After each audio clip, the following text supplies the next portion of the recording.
Hello বন্ধুরা, আজকে আমি সমস্ত বিজেপির কর্মী ও সাপোর্টারদের কাছে ক্ষমা চাইছি। কেননা বিজেপির মতো ভালো, নম্রভদ্র এবং গঙ্গা জলের মতো পবিত্র যে এই পার্টি, সেটা আমি কখনোই জানতে পারতাম না যদি শুভেন্দু অধিকারী মুখ্যমন্ত্রী না হতো। হ্যাঁ, আপনারাই ভাবুন যে শুভেন্দুর উপর স্টিং অপারেশন করেছিল বিজেপি রাই। আবার সেই ভিডিওই বিজেপি তাদের অফিসিয়াল ইউটিউব চ্যানেলে আপলোড করেছিল। আবার শুভেন্দুকে নিয়ে প্রধানমন্ত্রী নরেন্দ্র মোদী তো আলাদাই কিছু বক্তব্য দিয়েছিল, শুনুন। कैमरा के सामने, टीवी कैमरा के सामने कितना लाए हो?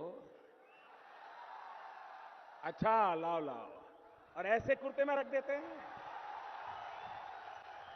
टीवी पे देखा कि नहीं देखा आपने?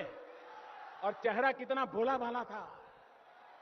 ऐसा लगता था ये तो रोज की आदत वाले लगते हैं। বিজেপি নিজেরাই এনার উপর কারাপশনের অ্যালিগেশন লাগিয়েছিল যে শুভেন্দু অধিকারী একজন কারাপ্ট নেতা। আবার এই শুভেন্দু ইডি, সিবিআই ও জেলে যাওয়ার ভয়ে বিজেপিতে যোগ দেয়। আর বিজেপিতে যোগ দেওয়া মাত্রই তার যত সমস্ত কারাপশনের চার্জগুলো ছিল সব ফাইল বন্ধ করে দিয়ে বিজেপি তাকে শুদ্ধ করে নেয়। এবং এমন ভাবে শুদ্ধ করে নিয়েছে যে ভোটে জিতার পর তাকে পশ্চিমবঙ্গের মুখ্যমন্ত্রী বানিয়ে দিয়েছে নরেন্দ্র মোদীর বিজেপি, যার কিনা বিজেপিতে যোগ দেওয়া ঠিক মতো 6 বছরেও হয়নি।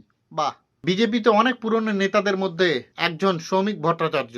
তার মতো মানুষকে ছেড়ে শুভেন্দুকে কি করে সিএম বানায়, এটা বোঝার বিষয়। এখন হয়তো অনেকেই বলবে সৌমিক ভট্টাচার্য কিভাবে সিএম হবে, উনি তো বিধায়ক নয়। তো আমি তাদের জন্য বলি, মনে আছে মমতা বন্দ্যোপাধ্যায় কিভাবে সিএম হয়েছিল? ঠিক সেইভাবে ইনিও হতে পারতেন। কেননা বিজেপি পশ্চিমবঙ্গে অনেক বড় সিটের মাত্রায় জিতেছে।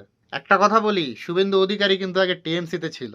যাই হোক, নতুন পশ্চিমবঙ্গের মুখ্যমন্ত্রী শুভেন্দু অধিকারীকে অনেক অনেক অভিনন্দন। আশা করি ধর্ম ও জাতিভেদ বাদ দিয়ে রাজ্যের উন্নয়নের কথা ভাববে ও আমাদের হিলি বাণিজ্যিক পরিকাঠামোর উপর একটু ভালোভাবে নজর দেবে। ধন্যবাদ।